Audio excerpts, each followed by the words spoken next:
असद साहब, क्या वजह वैसे जहांगीर तरीन साहब ने वजीर आजम फंड के बजाय वजीर आला केपी फंड में रकम जो है वो अतिया की? क्या राब्ते वापस से हो रहे हैं उनसे? नहीं जी, राब्ता तो कोई नहीं हो रहा है, लेकिन शायद वो भी दूसरे लोगों की तरह चाहते हैं कि वो पैसा जो दें वो अवाम के ऊपर खर्च भी हो और उससे कोई सरे का महल या एवन फील्ड के अपार्टमेंट ना खरीद लिए जाएं। इसलिए शायद उन्होंने ये मौजूद समझा कि चीफ मिनिस्टर केपी के फंड में डाले जाएं पैसे। बट जहांगीर तरीन साहब की क्या वापसी हो सकती है जमात में? ये तो ऐसी मतलब एक मफरूजे की बुनियाद के ऊपर मैं स्टेटमेंट कोई इस पे देना नहीं चाहता। यानी कि राब्ते भी वैसे भी नहीं हो रहे उनसे?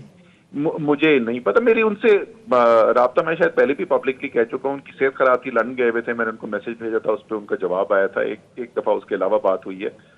कोई हमारी कोई जाती दुश्मनी तो है नहीं, सियासी इख्तलाफ है। तो वो राब्ता खान साहब के साथ भी, खान साहब ने भी उनको फोन किया था जब उनकी सेहत खराब थी, लंदन उनसे बात करने के लिए। तो कोई जाती दुश्मनी तो है नहीं। राइट। असद साहब, लास्ट में मुझे ज़रा बता दें, आज हमजा शहबाज साहब भी कह रहे थे कि जी IMF जो रिपोर्ट सामने आई है वो इमरान खान साहब के खिलाफ एक चार्जशीट है। दूसरा फिर ये एक इंप्रेशन जो दिया जा रहा है कि IMF की डील जो है वो रिज्यूम हो गई और इससे अब मईशत एक बेहतरी की तरफ जाती हुई दिखाई दे रही है। अच्छा, ये कौन सी, ये वही वाली IMF की डील है जिसको साइन करने पर शहबाज शरीफ कह रहे थे कि $1 अरब के लिए लेट गए और मुल्क को गिरवी दिखा दिया? ये वही IMF की डील है जिसपे फ्लोर ऑफ द हाउस पे खड़े होकर नारे लगा रहे थे एहसन इकबाल की ये डील साइन करना जो है ये मुल्क के गद्दार हैं इसलिए साइन कर रहे हैं, जिसको ख्वाजा आसिफ कह रहे थे कि ये 1971 में मशरकी पाकिस्तान के सानहे से बड़ा तानेहा है ये IMF डील करना। उसी की बात करिए ना जिसको अब ये कह रहे हैं कि बेहतरी करना। ना शर्म, ना शर्म, ना हया इन लोगों के अंदर। देखिए, IMF डील जो है जितनी इन्होंने खतरनाक हद तक रिजर्व गिरा दिए थे, कोई चॉइस ही नहीं थी। तो IMF डील तो उसके बाद करनी थी। आपको पता है कि सिर्फ 3 माह के अंदर आधे रह गए थे पाकिस्तान के रिजर्व, तो वो तो उन्होंने होनी थी। लेकिन IMF की डील से फौरी क्राइसिस तो बच सकता है, लेकिन मईशत उसवार सिर्फ IMF डील करने से नहीं होती, उसके लिए बड़ी मेहनत करनी पड़ती है और अवाम को सामने रखकर फैसले करने पड़ते हैं। इनकी नजर तो मुझे लगता है कि अवाम पे पड़ती ही नहीं है अपने फैसले करते हुए। तो आसान तरीका लगाया हुआ हर चीज के ऊपर बोझ अवाम के ऊपर डाल दो। पाकिस्तान की तारीख की बदतरीन महंगाई जो किसी ने सुना नहीं था पाकिस्तान में, आज तक पाकिस्तान की तारीख में जो जरूरी अशिया की कीमतें हैं, इनका अफराद दर जो है वो सबसे ज्यादा 26% के ऊपर पहुंचा था। वो भी पीपल्स पार्टी की हुकूमत थी 2008 के अंदर। बिल्कुल असद साहब, 47 साल रिकॉर्ड की सतह पे और 47 साल रिकॉर्ड जो है वो तोड़ दिया गया है। लेकिन शहबाज शरीफ साहब इसी हफ्ते जब इंटरनेशनल जर्नलिस्ट से मुलाकात कर रहे थे तो उन्होंने उसमें जिक्र किया और उनसे पूछा भी गया कि भाई पॉलिटिकल एक कोऑर्डिनेशन के लिए या सबको साथ लेके एक यूनिफाइड एक नेशनल रिस्पॉन्स के लिए क्या किया जाना चाहिए। तो उन्होंने बार बार जिक्र इस बात का किया कि मैंने तो चार्टर ऑफ इकोनॉमी की भी बात की थी और मैंने तो ग्रैंड डायलॉग की मैं बार बार बात कर रहा हूँ। तो क्या इन हालात में मिल बैठकर एक सोल्यूशन निकालने की तरफ आवाम के नहीं सोचा जाएगा? 45% मतलब आवाम की तो कमर टूट चुकी है।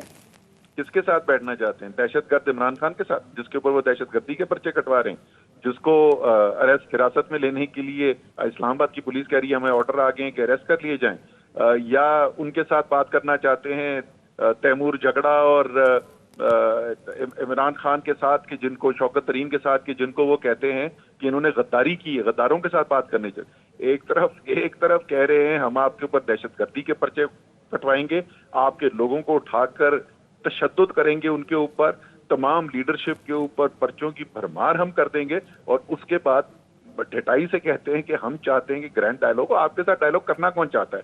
आपको अवाम ने जो आपके साथ डायलॉग करना है ना, आपको लग पता चल जाएगा। इलेक्शन कराएं और उसके बाद अवाम के नुमाइंदों को फैसले करने दें क्या फैसले होने।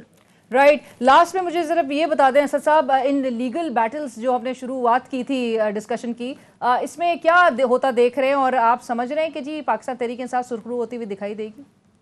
बिल्कुल ऐसे, ये कानून के कोई बुनियाद ही नहीं है उन केसेस के ऊपर। वो सब पॉलिटिकल विक्टिमाइजेशन के केसेस बनाए गए हैं। जैसे जैसे ये केसेस डील होते जाएंगे कोर्ट्स के अंदर, ये फारिग होते चले जाएंगे केसेस। राइट। और लास्ट ऑप्शन जो है वो असेंबली तहलील होने का, वो अब इस्तेमाल में लेकर आएगी पाकिस्तान तहरीक इंसाफ? बिल्कुल, तहरीक इंसाफ तो पिछले 4 माह से कह रही है कि असेंबली तहलील होनी चाहिए, और अगर नेशनल असेंबली तहलील होती है तो उसी दिन, उसी वक्त, उसी मिनट पंजाब और खैबर पख्तूनख्वा की असेंबली जो है वो भी तहलील करती जाएगी। सर, आप आगाज क्यों नहीं करते? आपको हमारे ख्याल में इतने सियासी तौर पे नाबालिग आपको हम नजर आते हैं कि हम इनकी सियासी स्टेटमेंट के ऊपर जाके बच्चों की तरह क्यों करते हैं। तो उसकी लेकिन कोई नेशनल कोई असेंबली से भी मंतक तो एग्जिट लिया ना, नेशनल असेंबली से भी तो इस्तीफे दे के आप निकले ना। जी, नेशनल असेंबली से हम बिल्कुल निकले। हम अपनी सोच समझ के पॉलिटिकल कैलकुलस के मुताबिक फैसले करते हैं। जो इतनी हमने इनसे छीन के वापस पंजाब लिया, हमने क्या लिया, पंजाब के अवाम ने इनसे छीन के वापस पंजाब लिया है। वो हम इनको ऐसे गिफ्ट नहीं करने वाले। ये हुकूमत कर पा नहीं रहे, रोज बरोज इनकी मकबूलियत जो है वो कम होती चली जा रही है। वक्त हमारी साइड पे है, वक्त इनकी साइड पे नहीं है। जैसे जैसे वक्त गुजरता जा रहा है, इनका नुकसान बढ़ता चला जा रहा है। इनका नुकसान बढ़ता चला